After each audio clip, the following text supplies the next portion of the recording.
3장 거룩. 히브리서 12장 14절을 읽습니다. 거룩함을 따르라. 이것이 없이는 아무도 주를 보지 못하리라. 이제 우리는 실천적 거룩이라는 중요한 주제를 다룰 것입니다. 이 주제는 신앙을 고백하는 모든 그리스도인들이 귀 기울여야 할 엄중한 물음을 담고 있습니다. 우리는 거룩한가? 우리는 주님을 뵐 수 있을 것인가? 케케묵은 물음이라 무시하지 마십시오. 지혜자는 말합니다. 울 때가 있고 웃을 때가 있으며 잠잠할 때가 있고 말할 때가 있으며 하지만 사람이 거룩하지 않아도 되는 날은 단 하루, 단 한순간도 없습니다. 그렇지 않습니까? 모든 계층과 상황을 막론하고 이 물음은 누구에게나 해당됩니다.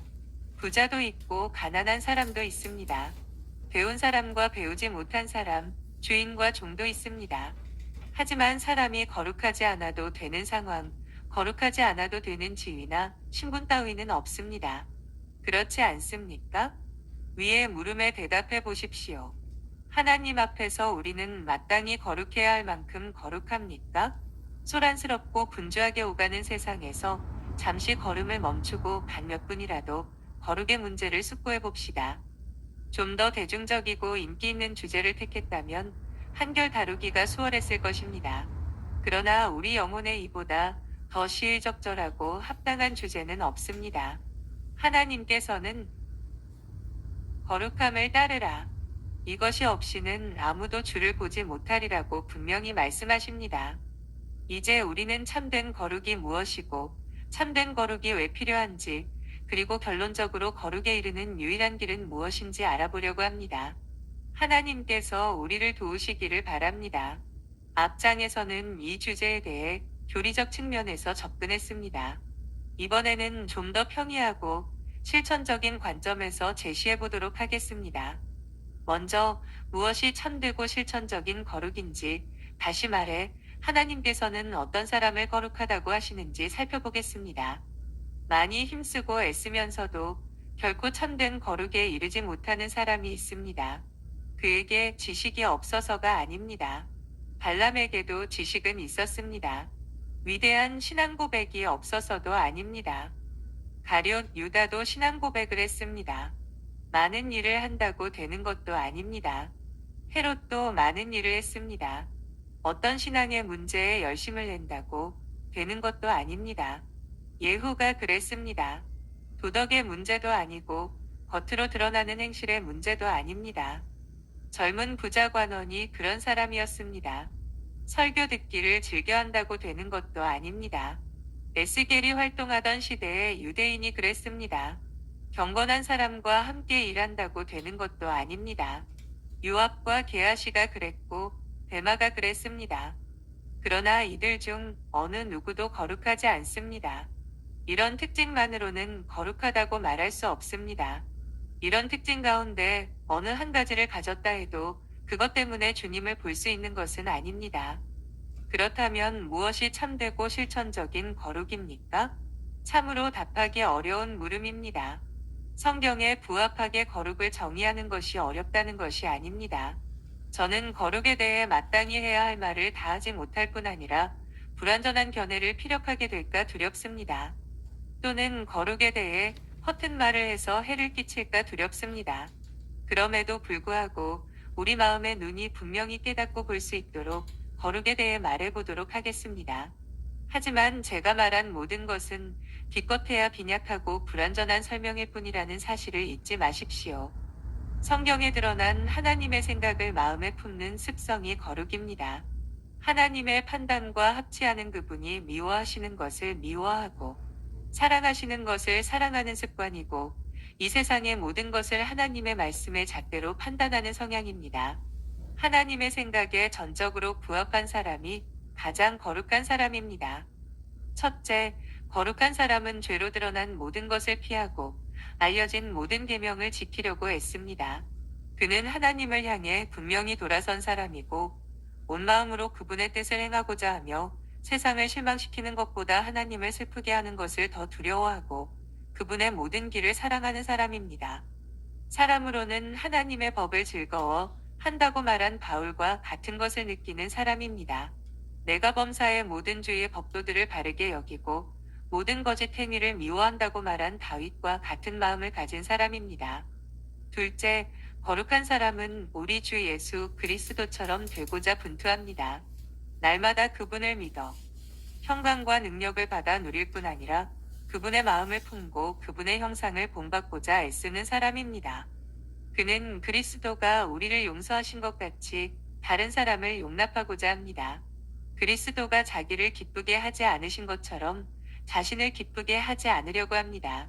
그리스도가 우리를 사랑하신 것처럼 사랑하며 살려고 합니다. 그는 그리스도가 자기를 비워 스스로 낮아지신 것처럼 마음을 낮은 곳에 두고 겸손하려고 합니다. 그리스도가 항상 진리의 신실한 증인으로 사셨던 것을 기억합니다. 그리스도가 자기 자신의 뜻을 행하기 위해 오신 것이 아니라는 사실을 기억합니다. 성부의 뜻을 행하는 것이 그리스도의 음료와 양식이었다는 것을 기억합니다. 그리스도가 다른 이들을 섬기기 위해 항상 자신을 부인하셨다는 것을 기억합니다. 말도 안 되는 거짓 고소 앞에서도 그분은 온유하고 오래 참으셨다는 사실을 기억합니다. 유력한 자보다 경건하고 가난한 자를 더 귀히 여기셨다는 것을 기억합니다. 그리스도가 죄인을 향한 긍휼과 사랑이 충만하셨다는 것을 기억합니다. 타협하지 않고 담대하게 죄를 거부하셨다는 것을 기억합니다. 사람의 인정과 칭찬을 받을 수 있었음에도 결코 그것을 구하지 않으셨다는 것을 기억합니다. 세속적인 사람과 구별되셨음을 기억합니다. 기도하기를 쉬지 않으셨다는 것을 기억합니다. 가장 가까운 사람이라 해도 하나님의 뜻을 행하는 것을 가로막도록 내버려 두지 않으셨다는 것을 기억합니다. 셋째, 거룩한 사람은 이런 사실을 잊지 않습니다. 그는 그분의 삶으로 자신의 남은 삶의 여정을 채우려고 힘씁니다. 그의 안에 산다고 하는 자는 그가 행하시는 대로 자기도 행할지니라. 고 한 사도 요한의 말과 그리스도도 너희를 위하여 고난을 받으사 너희에게 본을 끼쳐 그 자취를 따라오게 하려 하셨느니라. 는 사도 베드로의 말을 가슴 깊이 새깁니다. 우리의 구원과 본이 되신 그리스도를 자신의 모든 것으로 삼은 사람은 복이 있습니다. 사람이 만약 그리스도가 나와 같은 처지에 있었다면 어떻게 말씀하시고 어떻게 행동하셨을까? 하고 더 자주 물으면 더 많은 세월을 아끼고 더 많은 죄를 맡게 될 것입니다. 넷째, 거룩한 사람은 온유함과 오래 참음과 양선과 인내와 친절한 성품을 추구하고 혀를 다스리려고 애씁니다. 많이 용납하고 많이 감당하되 자신의 권리를 주장하는 데는 더딥니다. 심의가 저주를 퍼부을 때 다윗이 보여주었던 태도가 좋은 예입니다. 아론과 미리암의 비난 앞에 섰던 모세 역시 좋은 모범입니다. 다섯째, 거룩한 사람은 자기를 부인하고 절제합니다. 육신의 정욕을 죽이고 애착과 욕심을 십자가에 못 박고 색욕을 억제하고 정욕을 제한하기를 힘써서 언제든 그것들이 제멋대로 나대지 못하게 합니다. 5. 너희는 스스로 조심하라. 그렇지 않으면 방탕함과 술 취함과 생활의 염려로 마음이 둔하여지고라고 하신 그리스도의 말씀은 얼마나 적절합니까? 내가 내 몸을 쳐 복종하게 함은 내가 남에게 전파한 후에 자신이 도리어 버림을 당할까 두려워함이로다. 라는 사도 바울의 말은 또 어떻습니까? 여섯째, 거룩한 사람은 사랑과 형제 우애에 애씁니다. 다른 사람이 자기에게 말했으면 하는 대로 말하고 대접받고 싶은 대로 다른 사람을 대접하는 황금률을 따라 살려고 노력합니다. 형제 사랑에 힘씁니다. 곧 형제의 몸과 성품과 감정과 영혼과 그의 모든 소유를 소중히 여깁니다. 사도 바울은 남을 사랑하는 자는 율법을 다 이루었느니라고 말합니다.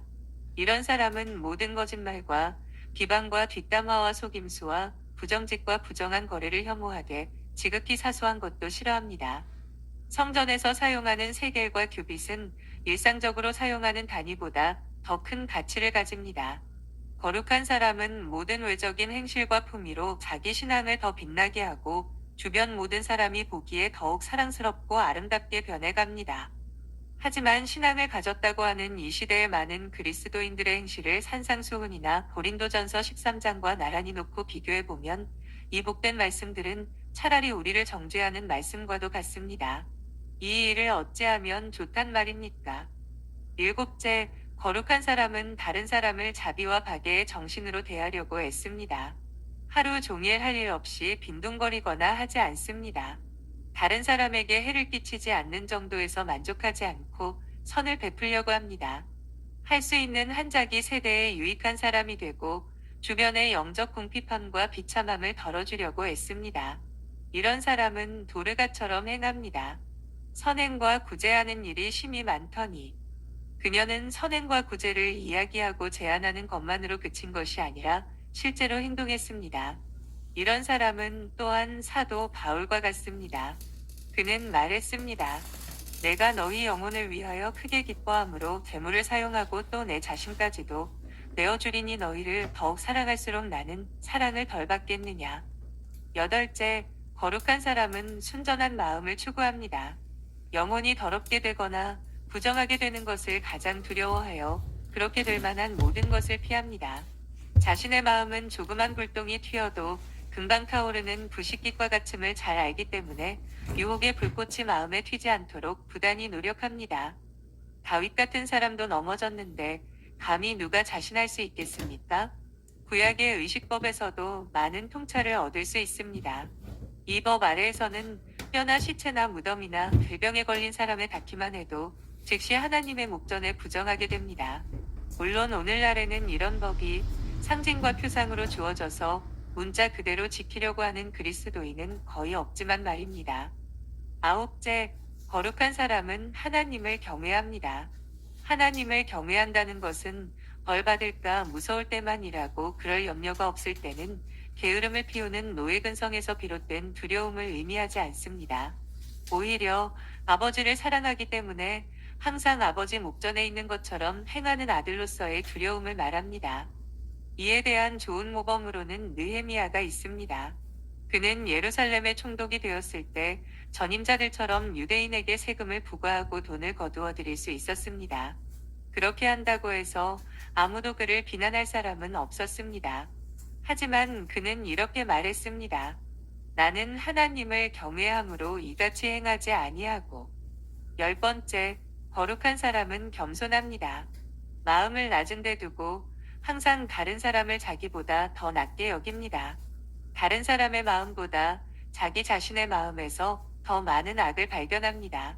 거룩한 사람은 나는 티끌이나 재와 같사오나라고 말하는 아브라함의 마음을 이해합니다.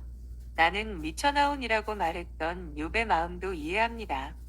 죄인 중에 내가 괴순이라고 말했던 바울의 마음에 공감합니다. 그리스도의 신실한 순교자였던 거룩한 브래드퍼드는 때때로 가장 비천한 죄인, 존 브래드퍼드라는 말로 자신의 편지를 마무리하곤 했습니다. 인자함으로 유명했던 그림쇼가 만년의 죽음의 침상에서 남긴 마지막 말은 무익한 종은 이제 떠납니다라는 것이었습니다. 11번째, 거룩한 사람은 삶의 모든 의무와 관계에 있어서 신실함을 추구합니다. 거룩한 사람은 자기 영혼을 전혀 고려하지 않는 사람보다 더 고상한 동기를 갖고 있기 때문에 자기 의무를 다할 뿐 아니라 다른 사람의 필요도 담당하려고 합니다. 무슨 일을 하든지 마음을 다하여 죽게 하듯 하고 부지런하여 게으르지 말고 열심을 품고 주를 섬기라는 바울의 말을 잊어서는 안 됩니다. 거룩한 사람은 모든 일을 잘해야 합니다. 더 잘할 수 있었는데도 태만함으로 못한 일이 있다면 부끄러워해야 합니다. 다니엘처럼 거룩한 사람은 하나님의 율법에 대한 것 외에 다른 일에 있어서도 비난받고 고소당할 여지를 남기지 않습니다. 그들은 좋은 남편과 좋은 아내, 좋은 부모와 좋은 자녀, 좋은 상사와 좋은 부하, 선한 이웃, 좋은 친구, 착한 국민, 그리고 사적으로든 공적으로든 선한 사람이 되기 위해 힘써야 하고 직장에서나 가정에서나 올바르게 행동해야 합니다. 이런 열매를 맺지 못하는 거룩이라면 이는 정말 보잘것없는 것입니다. 주 예수께서는 제자들에게 남보다 더하는 것이 무엇이냐? 고 아주 엄중히 물으셨습니다.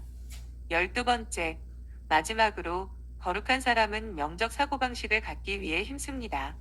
위에 있는 것에 마음을 두고 이 땅의 것은 느슨하게 붙잡으려고 노력합니다. 그렇다고 살아가면서 해야 하는 일들을 소홀히 하지는 않습니다. 하지만 그 마음과 생각의 우선순위를 장차 오는 삶에 둡니다. 하늘에 보화를 둔 사람처럼 살려고 하고 본향을 향해 길을 나선 나그네와 이방인처럼 이 세상을 살아갑니다. 기도와 성경과 하늘 백성의 모임을 통해 하나님과 교제하기 위해 힘씁니다. 거룩한 사람은 이런 일에서 가장 큰 즐거움을 얻기 때문입니다. 무슨 일이든 어디에서든 누구와 있든 자신을 하나님께로 가까이 이끄는 것일수록 더욱더 소중히 여깁니다. 나의 영혼이 주를 가까이 따르니 여호와는 나의 분깃이시니 라고 노래하는 다윗과 같은 감흥을 갖게 됩니다. 지금까지 거룩의 특징들을 대략적으로 살펴보았습니다. 이와 같은 것들이 거룩하다, 일컫는 사람이 추구하는 성품입니다. 그러므로 거룩한 사람에게는 이런 특징들이 나타나게 됩니다. 제 말을 오해하는 사람이 없기를 바랍니다. 제 뜻이 잘못 전달되지 않기를 바랍니다. 거룩에 대한 저의 설명 때문에 낙담하는 여린 양심이 없기를 바랍니다. 의로운 마음을 가진 사람을 근심에 빠지게 할 뜻은 추호도 없습니다. 어떤 신자 앞에도 걸림돌을 놓고 싶지는 않습니다. 하지만 아무리 거룩한 삶을 산다 해도 남아있는 죄의 가능성까지 사라진 것은 아닙니다. 결코 아닙니다. 거룩한 사람이 가장 비참하게 여기는 것은 항상 사망의 몸과 함께 지내야 한다는 사실입니다. 선한 일을 할 때도 그에게 악이 함께 있습니다. 옛사람이 사사건건 그를 방해합니다. 내딛는 발걸음마다 그를 뒤로 물러나게 하려고 합니다. 하지만 그는 다른 사람과 달리 남아있는 죄와 타협하지 않습니다. 이것이 거룩한 사람이 갖는 탁월함입니다. 오히려 이 죄를 미워하고 슬퍼하고 벗어버리려고 합니다. 거룩한 사람에게서 드러나는 성화의 사역은 예루살렘 성벽과 같습니다. 곤란한 동안에도 성은 계속해서 중건되었듯이 말입니다. 저는 갑자기 거룩이 무르익어 완성될 수 있다고 생각하지 않습니다. 이제까지 제가 설명한 많은 은혜들이 활짝 핀 사람만을 거룩한 사람이라 부를 수 있다고 생각하지 않습니다. 결코 그렇지 않습니다. 성화는 점진적인 사역입니다. 어떤 사람에게 있는 은혜는 잎사귀와 같고 어떤 사람에게 있는 은혜는 이삭과 같고 어떤 사람에게 있는 은혜는 이삭 속에 완전히 여문 알곡과 같습니다. 모든 은혜에는 그 시작이 있습니다. 작은 일의 날이라고 멸시하지 말아야 합니다. 아무리 온전해도 이 땅에서 성화는 불완전한 사역일 수밖에 없습니다. 지금까지 살았던 가장 탁월한 성도의 역사라 할지라도 끝까지 읽어보면 하지만 그럼에도 불구하고 같은 말을 무수히 보게 됩니다. 우리가 하늘 예루살렘에 이르기까지는 금에도 불순물이 있기 마련이며 빛이 비출 때 구름이 그 빛을 가릴 수밖에 없습니다. 가장 밝게 빛나는 태양일지라도 표면에는 흑점이 있습니다. 가장 거룩한 사람도 성역의 저울에 달아보면 많은 흠과 결점이 드러납니다. 그들의 삶은 죄와 세상과 마귀와의 끊임없는 전쟁입니다.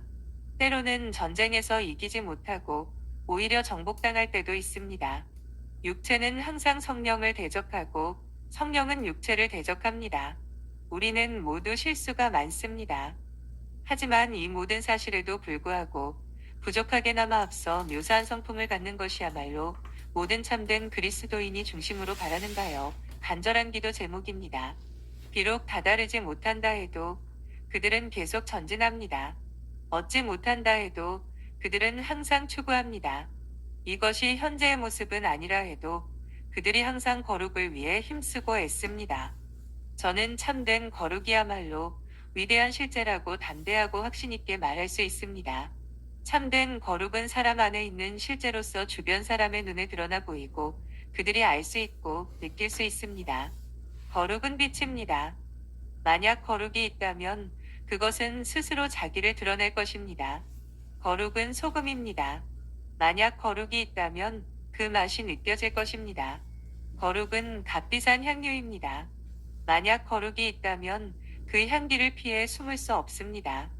신앙을 고백하는 그리스도인도 때로는 뒤로 미끄러지고 죽은 자와 같이 될 수 있음을 염두에 두어야 합니다. 이 끝에서 저 끝을 연결해주는 것이 길이지만 그 길에는 많은 굴곡과 고비가 있습니다. 사람이 진실로 거룩하다 해도 많은 연약함으로 인해 좌로나 우로 치우칠 수 있습니다. 그러나 불순물이 섞였다고 해서 금이 아닐 수는 없습니다. 희미하고 어둡다 해도 빛은 빛입니다. 아직 어리고 연약한 은혜라고 해서 그것이 은혜가 아닐 수는 없습니다. 그러나 아무리 그렇다 해도 고의로 자신을 죄에 방임하면서 겸비하지 않고 부끄러워하지 않는 사람을 거룩하다고 할 수 있을지 모르겠습니다.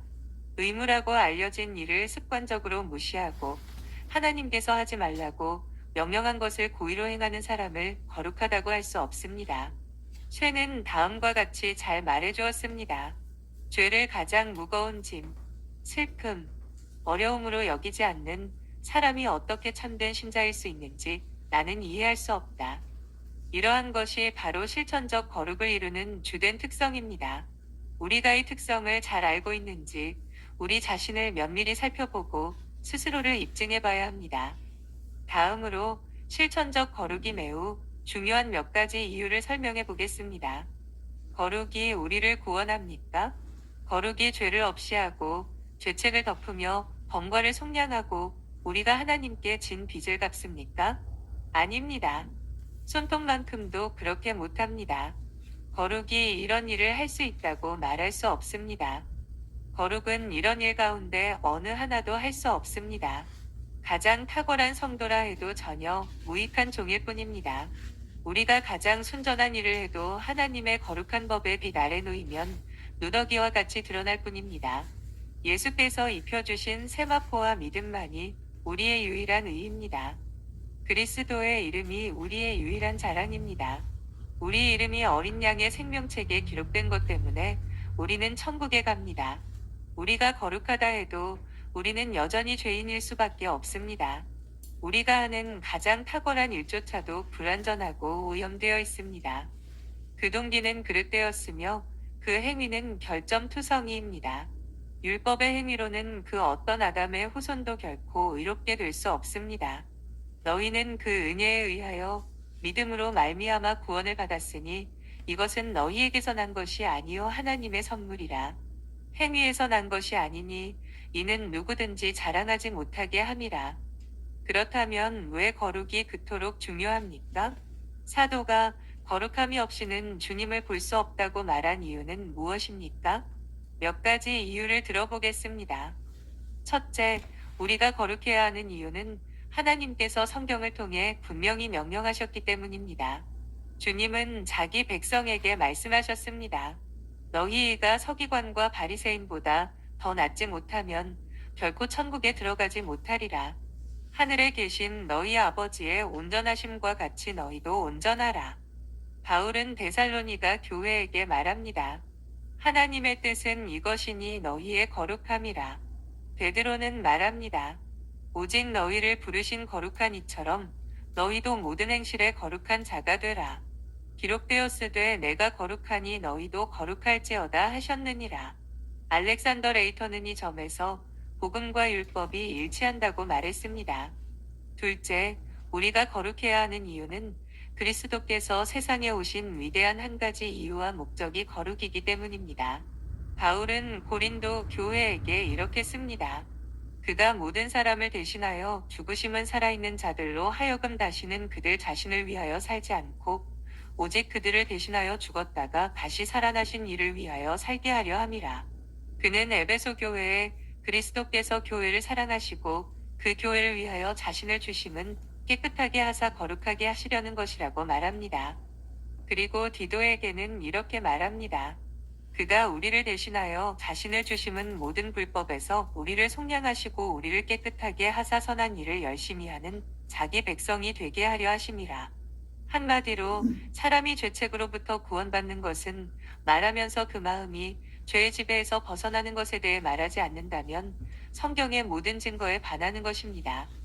신자는 성령이 거룩하게 하심으로 택함받은 자가 됩니다. 신자는 하나님의 아들의 형상을 본받게 하기 위하여 미리 정하심을 받았습니다. 신자가 택함을 받은 것은 거룩하게 되기 위해서입니다. 신자의 부르심 또한 거룩한 부르심입니다. 신자가 고난을 받는 이유도 거룩하심에 참여하게 하기 위한 것입니다. 예수님은 완전한 구주이십니다. 그분은 단순히 신자의 죄책만을 제하시는 것이 아닙니다. 죄의 권세를 파하는 일도 하셨습니다.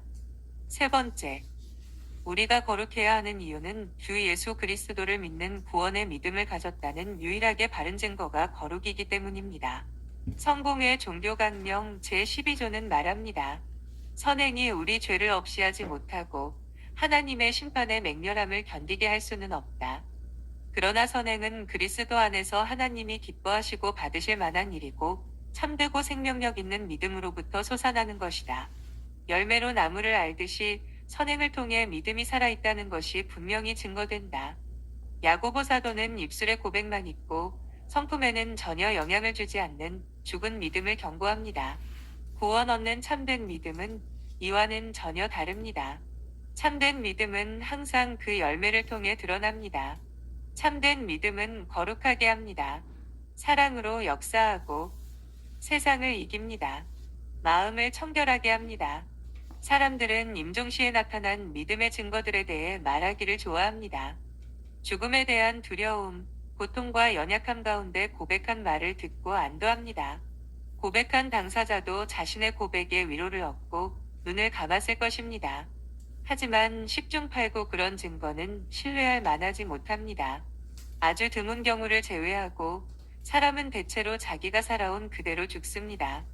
우리가 그리스도와 하나이고 그리스도께서 우리 안에 계시다는 유일하고도 안전한 증거는 거룩한 삶입니다. 일반적으로 주님을 위해 살아온 사람이 죽을 때도 주님 안에서 숨을 거둡니다. 의인의 죽음을 맞이하고 싶습니까? 나태한 욕구에 머물러 있지 말고 주님을 따라 사십시오. 자신의 마음과 삶을 정결하게 할 만한 영광스러운 희망을 발견하지 못한 사람의 상태는 허망하고 그의 믿음은 건전하지 못하다고 한 로버트 트레일의 말은 진실입니다.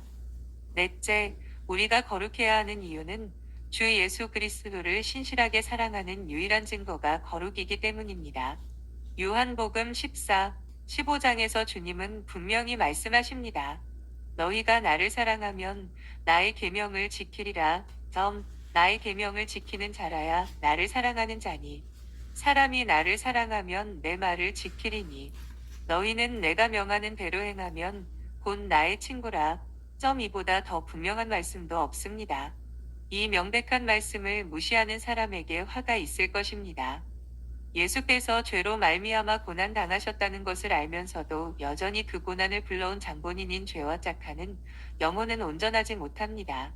예수님의 머리를 찌른 가시멸 휴관은 우리 죄로 만든 것입니다. 우리 주님의 손과 발과 옆구리를 찌른 것도 죄입니다. 그분을 겟세마네와 갈보리 십자가로 데려가 무덤으로 이끌어내린 것도 우리의 죄입니다.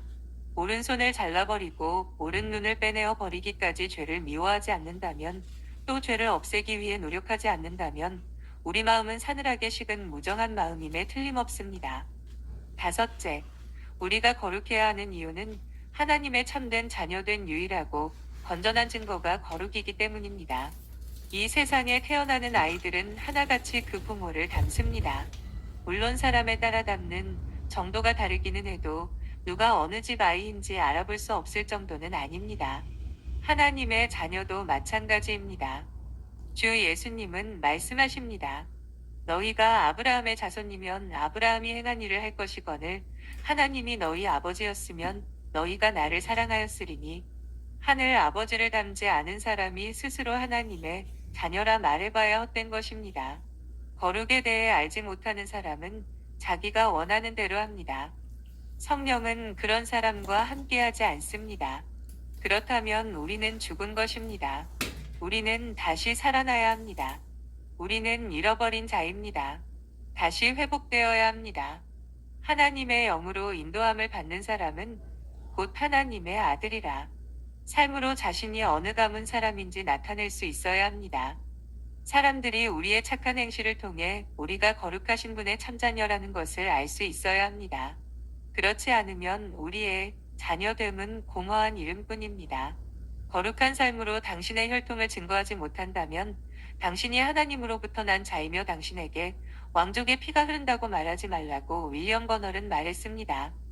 여섯째, 우리가 거룩해야 하는 이유는 이것이야말로 다른 사람을 위하는 가장 좋은 길이기 때문입니다. 우리는 자신만을 위해 사는 사람들이 아닙니다. 우리의 삶은 항상 우리를 지켜보는 주변 사람에게 해를 주거나 유익이 되거나 둘 중 하나입니다.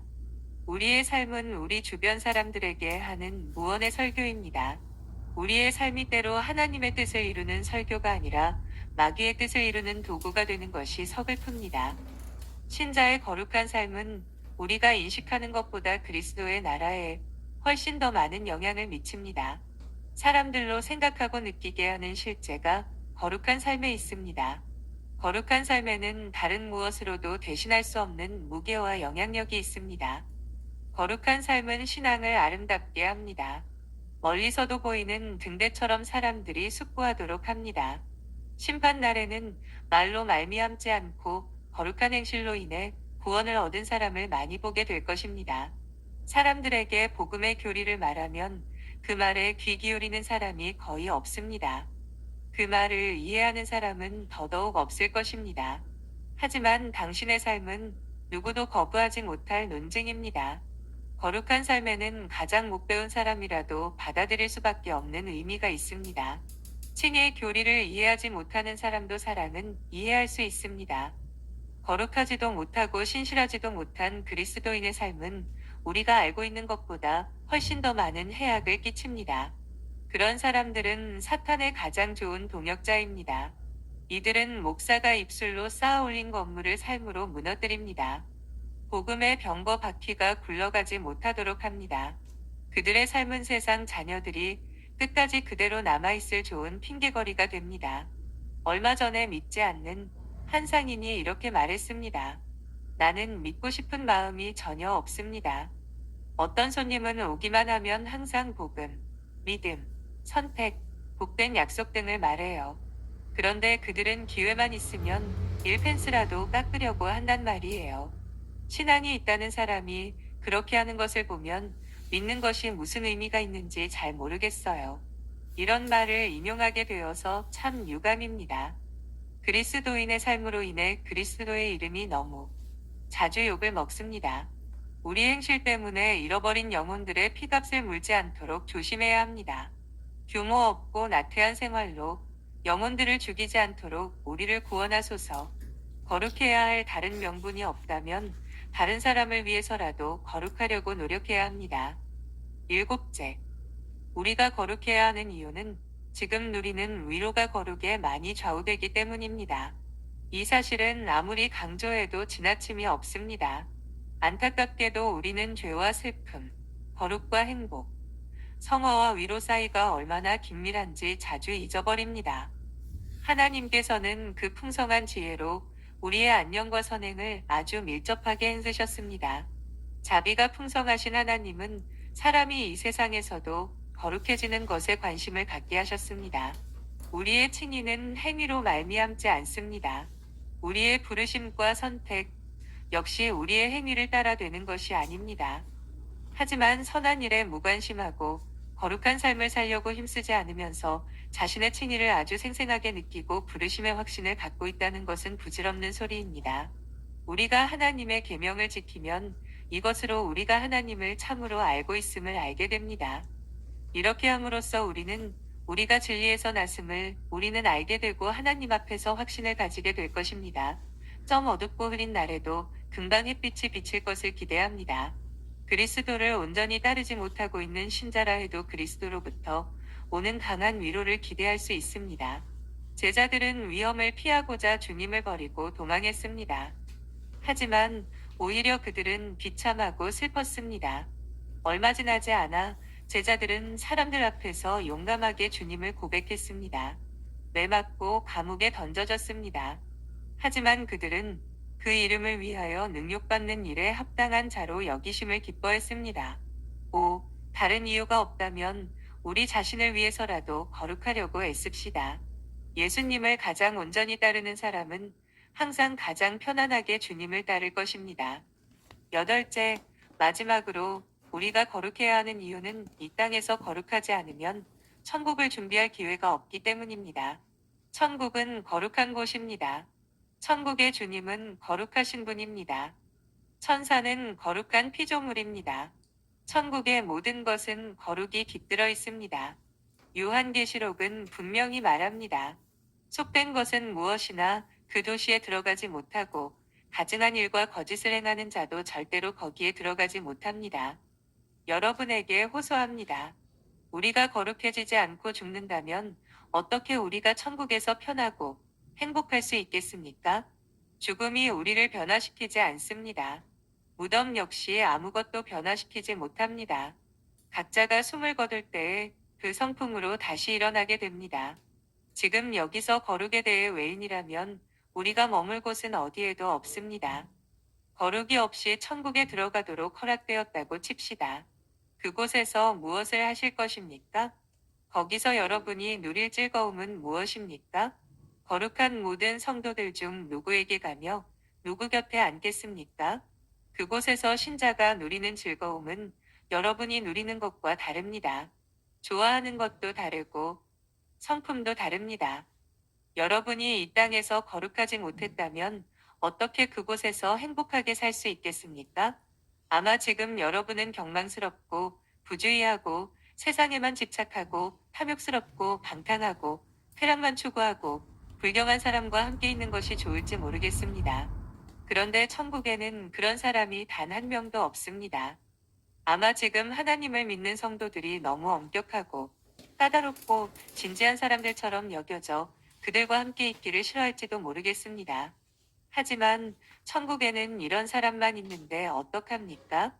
아마 지금 성경을 읽고 기도하고 찬양하는 것이 지루하고 우울하고 어리석게 보이고 가끔 어쩔 수 없이 하는 정도로 달갑지 않은 일일지도 모르겠습니다.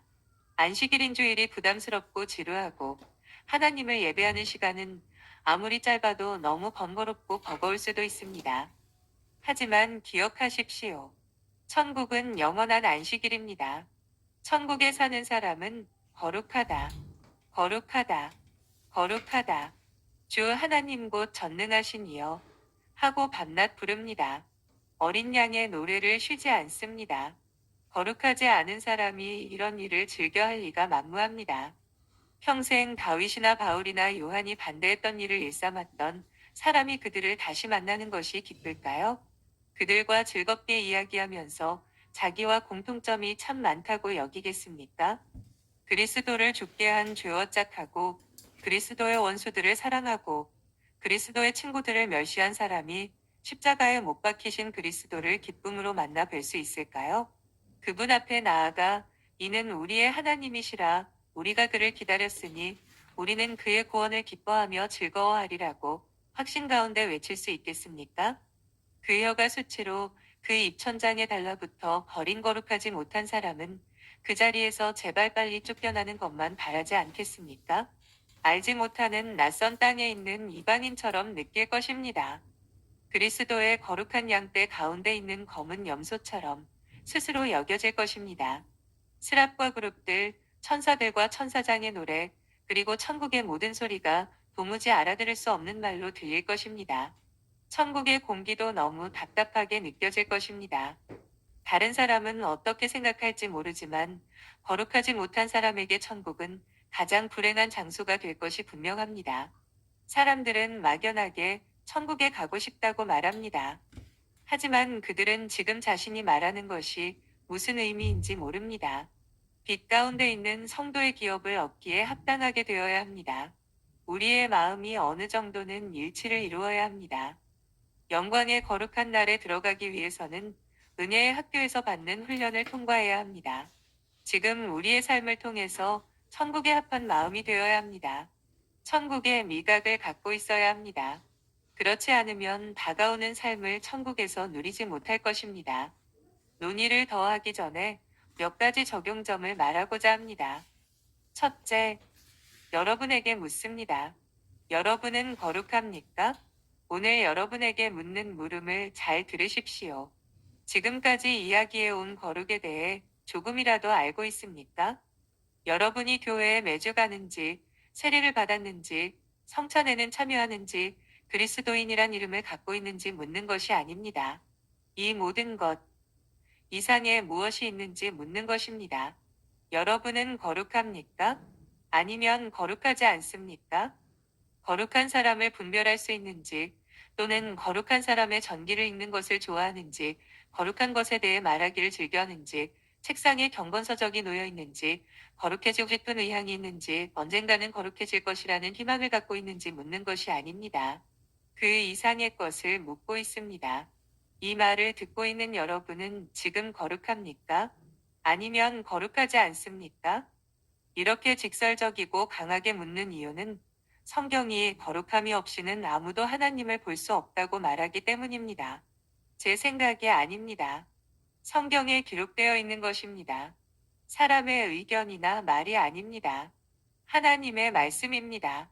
거룩해지지 않고서는 아무도 주님을 뵙지 못할 것입니다. 얼마나 엄중하고도 예리한 물음입니까? 이 물음과 함께 떠오른 그림이 있습니다. 세상의 많은 사람들이 죄악과 함께 뒹굴고 있는 모습입니다. 그리스도인이라고 자처하는 사람들이 대부분 실상은 그 이름만 가진 것을 봅니다. 성경을 펼쳐서 성령께서 하신 말씀을 들읍시다. 거룩함이 없이는 아무도 주를 보지 못할 것이다. 이 말씀은 분명 우리의 마음을 살피고 우리의 삶을 되돌아보게 합니다. 우리 안에 엄중한 생각을 불러일으키고 기도의 자리로 나아가게 합니다. 많은 사람들이 짐작하는 것보다 이 일에 대해 문제의식을 갖고 자주 생각했다고 말하므로 이 물음을 비껴가고 싶을지 모르겠습니다. 그런 당신에게 분명히 말합니다. 요점은 그것이 아닙니다. 지옥에 있는 저 가련한 영혼도 그 정도는 다 했습니다. 중요한 것은 당신이 무엇을 생각하고 느끼는지가 아니라 무엇을 하고 있는가 하는 것입니다. 당신은 이렇게 말합니다. 모든 그리스도인이 그렇게 거룩하게 되어야 한다고 말하는 것은 아니지 않습니까? 당신이 이제까지 설명한 것은 탁월한 성도나 특별한 은사를 가진 사람에게 해당되는 것입니다. 분명히 말합니다. 성경 어디에도 그런 말은 없습니다. 주를 향하여 이 소망을 가진 자마다 그의 깨끗하심과 같이 자기를 깨끗하게 하느니라고 합니다. 거룩해지지 않고서는 아무도 주님을 뵙지 못할 것입니다. 그렇게까지 거룩해지는 것은 불가능하다 하고 이 땅에서는 우리의 의무를 다할 수 없다고 말할지도 모르겠습니다. 그 말에 저는 이렇게 대답합니다. 당신은 잘못 알고 있습니다. 모든 것이 가능합니다. 그리스도가 함께 하시면 못할 것이 없습니다. 많은 사람들이 그렇게 해왔습니다. 다윗, 오바댜, 다니엘, 그리고 네로의 집에서 종으로 있던 사람들 모두가 그것을 증명합니다. 정말 거룩하다면 다른 사람과 어딘가 좀 다른 것이 틀림없다고 말할지도 모르겠습니다. 그 말에 저는 이렇게 대답합니다. 맞습니다. 당신도 다른 사람과 다르게 되어야 합니다. 그리스도의 참된 종들은 항상 주변의 세상과는 다른 사람, 곧 거룩한 나라요, 구별된 백성이었습니다. 당신도 구원받으려면 그렇게 되어야 합니다. 그렇다면 구원받는 사람이 몇이나 되겠습니까? 라고 의아해할 수도 있습니다. 맞습니다. 산상수훈을 통해 이미 들었지 않습니까? 주 예수께서는 1800년 전에 이미 말씀하셨습니다. 생명으로 인도하는 문은 좁고 길이 협착하여 찾는 자가 적음이라. 구원받는 자가 적을 것입니다. 구원을 얻기 위해 수고하는 자가 적기 때문입니다. 섭지 않고 더럽지 않고 쇠하지 아니하는 유업을 등질지언정 사람들은 잠시 동안도 죄의 즐거움과 자신의 길을 버리지 않을 것입니다. 예수께서 말씀하십니다. 너희가 영생을 얻기 위하여 내게 오기를 원하지 아니하는도다. 길이 너무 좁다니 너무 어려운 말 아닙니까? 고 말한다면 저는 이렇게 대답합니다. 예, 하지만 산상수훈에서 그렇게 말합니다. 주 예수께서 1800년 전에 이미 말씀하셨습니다. 예수님의 제자가 되려는 사람은 날마다 자기 십자가를 지고 자신의 손과 발을 잘라버릴 준비가 되어 있어야 한다고 말입니다. 다른 일에서와 마찬가지로 신앙에서도 고통이 없이 얻을 수 있는 것은 아무것도 없습니다. 가치 있는 것치고 대가 없이 얻을 수 있는 것은 없습니다. 제가 분명히 말할 수 있는 사실은 주님을 보기 원한다면 거룩해야 한다는 것입니다. 거룩하지 못하다면 우리에게 있는 신앙은 도대체 무엇이란 말입니까? 단순히 그리스도인이라는 이름이나 지식을 가지고 있어서는 안 됩니다. 그리스도인의 성품 또한 가지고 있어야 합니다. 천국에서 성도로 발견되고자 한다면 이 땅에서도 성도여야 합니다. 하나님은 한 걸음도 물러서지 않으실 것입니다. 거룩함이 없이는 아무도 주를 보지 못하리라. 교황의 달력은 이미 죽은 자들만을 성인으로 만들 수 있다. 하지만 성경은 살아있는 자들에게 성도가 될 것을 요구한다고 윌리엄 젠키는 말합니다. 쇠는 이렇게 말합니다. 스스로를 속이지 말아야 한다. 성화는 주 그리스도의 행위를 힘입어 구원에 이른 사람에게 꼭 필요한 자질이다. 주님은 친히 이 땅에서 성화한 사람만을 천국으로 데려가신다.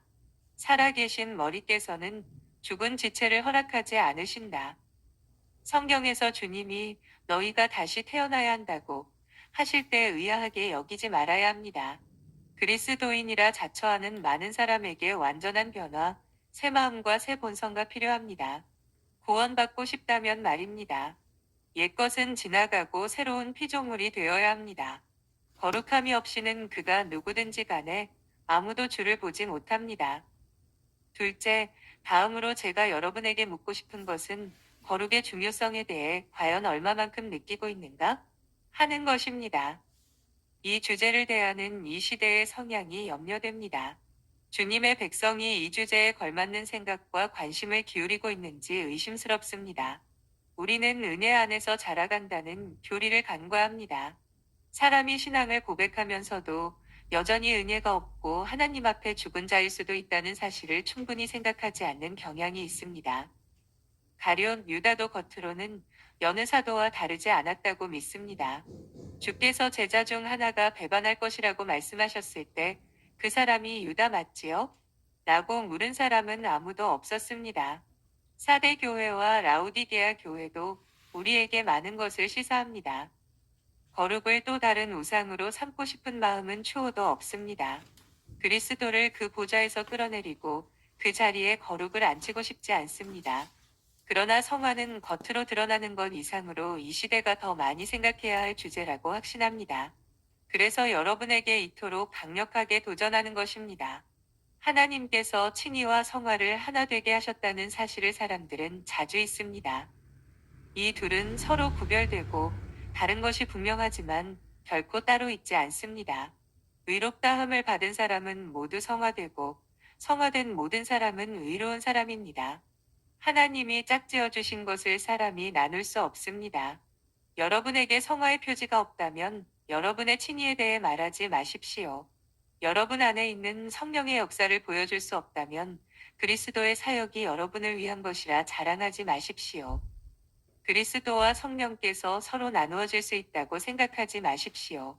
많은 신자가 이 사실을 알고 있겠지만 다시 한번 상기시키는 것이 유익하다고 여겨집니다. 이는 반드시 우리의 삶으로 증거해야 할 진리입니다. 거룩하게 살기를 힘쓰십시오. 거룩해지지 않고서는 아무도 주님을 뵙지 못할 것입니다. 이 말씀을 항상 잊지 마십시오. 가끔 신자가 이 주제에 대해 지나치게 예민한 것을 볼 수 있습니다. 솔직히 신자가 거룩이라는 주제를 부담스러워하지 않기를 바랍니다. 실제로 이 주제를 다루는 것을 아주 위험하게 여겨 너무 소극적으로 다루는 사람도 있습니다. 하지만 그리스도를 길이요 진리요 생명으로 높이는 우리가 그분의 백성의 성품이 어떠해야 할지에 대해 아무리 강하게 말한들 뭐가 잘못됐습니까? 러더퍼드는 이 점에 대해 잘 말해주었습니다. 그리스도인의 의무와 성화를 깎아내리는 것은 은혜의 방편이 아니다. 믿음과 행함은 피로 맺어진 친구다. 참 두렵기도 하지만 이런 말을 하지 않을 수가 없습니다. 만약 그리스도가 지금 이 땅에 계신다면 그분의 설교가 율법적이었을 것이라고 생각하는 사람이 있을 것입니다. 만일 지금 바울이 편지를 쓴다면 편지의 후반부는 차라리 쓰지 않는 것이 좋겠다고 생각하는 사람도 있을 것입니다. 아마 꽤 많은 사람이 그렇게 생각할 것입니다. 그러나 우리는 기억해야 합니다. 예수께서 산상수훈을 설교하셨습니다. 에베소서는 4장이 아니라 6장으로 된 편지입니다. 이렇게 말할 수밖에 없는 것이 서글프지만 할 수 없습니다. 200년 전에 크라이스트 교회를 담임하던 위대한 신학자 존 스웬이 이런 말을 했습니다. 여기저기 다니며 자신의 타락한 본성에 대해 푸념을 늘어놓고 만나는 사람마다 붙들고 자신은 아무것도 할 수 없는 죄인이라고 이야기하는 것이 자기가 가진 신앙의 전부인 것처럼 보이는 사람들이 있다고 말입니다. 200년이 지난 오늘날에도 이 말을 적용할 수 있는 신자가 너무 많은 것 같아 두렵습니다. 물론 성경에는 그런 불평을 인정하는 구절이 있습니다. 사도 바울과 같은 삶을 살아오고 그가 했던 것처럼 죄와 세상에 대해 선한 싸움을 싸운 사람이 그런 말을 했다면 100번 이해가 됩니다. 그러나 이런 사람들의 삶을 보면 자신의 영적 게으름과 나태함을 가리기 위한 구실과 변명거리에 불과한 것을 알 수 있습니다. 그런 불평을 결코 용납할 수 없습니다. 바울처럼 오호라 나는 공고한 사람이로다라고 말하려면 그와 더불어 표대를 향하여 달려가노라고 말할 수 있어야 합니다. 다른 일에서는 바울을 본받지 않으면서 한 가지 일에서만 바울의 모범을 차용해서는 안 됩니다. 다른 사람들보다 제가 더 낫다고 은근히 추켜 세우는 것이 아닙니다. 누가 도대체 당신이 뭔데 이런 식으로 글을 쓰는가? 라고 묻는다면 저는 정말 보잘것없는 피조물일 뿐입니다라고 대답할 수밖에 없습니다. 성경을 읽을 때마다 많은 신자들이 더 신령하고 더 거룩하고 더 단호하고 하늘에 더 마음을 두고 더 온전한 마음이 되기를 소원합니다. 신자가 순례자의 마음을 더 많이 가져 단호하게 세상과 구별되고 더 분명한 천국의 삶을 살아내고 하나님과 더 가까이 동행하게 되기를 원합니다. 제가 이런 글을 쓰는 이유도 바로 그것입니다. 오늘날 더 높은 표준의 개인적 거룩이 필요하지 않습니까? 인내와 열정은 다 어디 갔습니까? 사랑과 믿음의 역사는 도대체 어디로 간 것입니까? 지난 시대에 도드라졌던 신앙의 능력은 어디 있습니까? 그 옛날 세상을 뒤흔들고 성도들을 세상과 구별하게 했던 분명한 품격은 어디로 갔습니까?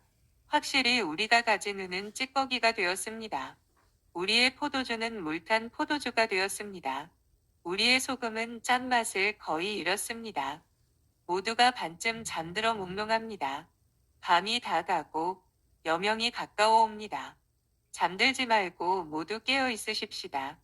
눈을 더 크게 뜨고 모든 무거운 것과 얽매이기 쉬운 죄를 벗어 버립시다. 하나님을 두려워하는 가운데서 거룩함을 온전히 이루어 육과 영의 온갖 더러운 것에서 자신을 깨끗하게 합시다. 쇠는 말합니다. 그리스도가 죽으셨는데 어찌 죄가 살아있을 수 있으며 그분이 이 세상에서 못 박히셨는데 어찌 우리가 세상을 사랑할 수 있겠는가? 오, 그리스도의 십자가로 말미암아 세상에 대해 못 박히고 세상은 그에 대해 못 박힌 사람의 영혼을 어디에서 찾아볼 수 있단 말인가? 마지막으로 거룩해지기를 열망하는 모든 사람에게 몇 가지 권면을 드립니다. 거룩하고 싶습니까? 새로운 피조물이 되고 싶습니까? 그리스도와 더불어 시작하십시오. 자기 죄와 연약함을 절감하고 그리스도께 피하기까지 여러분은 아무것도 할 수 없습니다. 아무런 진보도 이룰 수 없습니다. 주님은 모든 거룩의 뿌리입니다. 시작입니다. 거룩해지는 유일한 길은 믿음으로 그분께 나와 그분과 합하는 것입니다. 그리스도는 자기 백성에게 지혜와 의로움이 되실 뿐 아니라 성화도 되십니다. 사람은 때때로 먼저 스스로 거룩하게 하려다가 이를 그르칩니다. 애쓰고 수고할 뿐 아니라 많은 변화도 시도해 봅니다. 그러나 혈루병에 걸린 여인이 그리스도를 만나기 전에 그랬던 것처럼 아무 효험이 없고 도리어 더 중하여질 뿐입니다. 헛되이 수고하고 헛되이 다른 박질 칩니다. 하지만 놀랄 일도 아닙니다. 처음부터 시작이 잘못되었습니다. 쌓아 올릴수록 더 빨리 무너져 내리는 모래벽을 쌓았던 것입니다. 물이 들어차는 배에 고인물을 퍼내고 있습니다. 아무리 퍼내도 헛수고입니다. 그 누구라도 바울이 놓은 거룩의 기초인 예수 그리스도 외에 다른 기초를 놓을 수 없습니다. 그리스도를 떠나서는 아무것도 할 수 없습니다. 트레일은 다음과 같이 분명히 말합니다. 그리스도와 상관없는 지혜는 정죄받을 어리석음이다. 그리스도와 상관없는 의로움은 죄책과 정죄다. 그리스도와 상관없는 성화는 죄와 더러움이다. 그리스도와 상관없는 구속은 속박과 예속일 뿐이다. 거룩함을 얻고 싶습니까? 거룩해지기를 온 마음으로 바라고 있습니까? 신의 성품에 참여한 사람이 되고 싶습니까? 그리스도께로 가십시오. 그 무엇도, 그 누구도 기다리지 마십시오. 지체하지도 마십시오. 다 준비된 후에 가려고 하지 마십시오. 가서 그분께 이 아름다운 찬송으로 여러분의 마음을 대신하십시오. 빈손 들고 앞에 가십자가를 붙드네.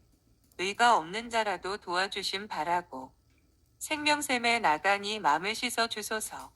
그리스도께로 나아가기 전까지는 우리의 성화 사역에 벽돌 한 장, 돌 하나도 놓이지 않을 것입니다. 거룩은 믿는 백성에게 주시는 하나님의 특별한 선물입니다. 거룩은 백성들의 마음에 성령을 보내신 그리스도께서 그 성령을 통해 마음에 행하시는 역사입니다. 그분은 백성의 죄를 사하실 뿐 아니라 회개함을 주시려고 임금과 구주로 세워졌습니다. 영접하는 자 곧 그 이름을 믿는 자들에게는 하나님의 자녀가 되는 권세를 주셨으니 거룩은 혈통으로도 되지 않습니다. 부모가 자녀를 거룩하게 할 수 없습니다. 육체의 뜻으로 되지 않습니다. 사람은 스스로 거룩해질 수 없습니다. 사람의 뜻으로도 되지 않습니다. 목사에게 세례를 받아 거룩하게 되는 것도 아닙니다. 거룩은 그리스도로부터 옵니다. 그분과 이루는 생명의 연합의 결과입니다. 참 포도나무에 접붙여진 가지에서 맺힌 열매입니다. 그리스도께로 가서 이렇게 말씀드리십시오. 주님, 나의 죄과로부터 저를 구하실 뿐 아니라 주께서 약속하신 성령을 보내사 죄의 권세에서도 구원해 주십시오. 앞으로도 계속 거룩한 사람으로 남고 싶습니까? 그리스도 안에 거하십시오. 주님은 말씀하십니다. 내 안에 거하라. 나도 너희 안에 거하리라. 그가 내 안에 내가 그 안에 거하면 사람이 열매를 많이 맺나니. 그리스도를 모든 충만으로 충만하게 하시는 것은 하나님의 기쁨입니다. 그리스도에게 있는 충만은 성도의 모든 필요를 채우고도 남습니다. 그분은 위대한 의사입니다. 한결같이 온전하기를 바란다면 날마다 한결같이 그분께 나아가야 합니다. 그분은 여러분이 매일 먹을 만나입니다. 여러분이 매일 마셔야 할 샘물이 나는 반석입니다. 광야 같은 이 세상을 이기고 다 지나가기 위해 날마다 붙들고 기대야 할 강한 팔입니다. 그분께 깊이 뿌리를 내려야 할 뿐 아니라 그분을 기초로 지어져야 합니다. 바울은 참으로 하나님의 사람, 거룩한 사람, 열매를 풍성히 맺는 성숙한 그리스도인이었습니다. 비결이 무엇입니까? 그리스도가 그의 모든 것의 모든 것이었습니다. 항상 예수를 바라보았습니다. 내게 능력 주시는 자 안에서 내가 모든 것을 할 수 있느니라고 말했습니다. 또한 사도 바울은 이제는 내가 사는 것이 아니요 오직 내 안에 그리스도께서 사시는 것이라. 이제 내가 육체 가운데 사는 것은 하나님의 아들을 믿는 믿음 안에서 사는 것이라고 했습니다. 여러분이 바울이 고백한 이런 일을 귀로만 듣는 것이 아니라 체득하여 알 수 있기를 바랍니다. 지금까지 우리가 느꼈던 것보다 더 절실하게 거룩의 중요성을 절감하기 바랍니다. 우리의 남은 해가 우리의 영혼과 더불어 거룩한 해가 되기를 바랍니다. 행복한 해가 되기를 바랍니다. 우리는 살아도 주를 위해 살고 죽어도 주를 위해 죽습니다. 그분이 다시 오실 때 우리 모두가 흠과 점이 없는 평화 가운데 발견되기를 바랍니다.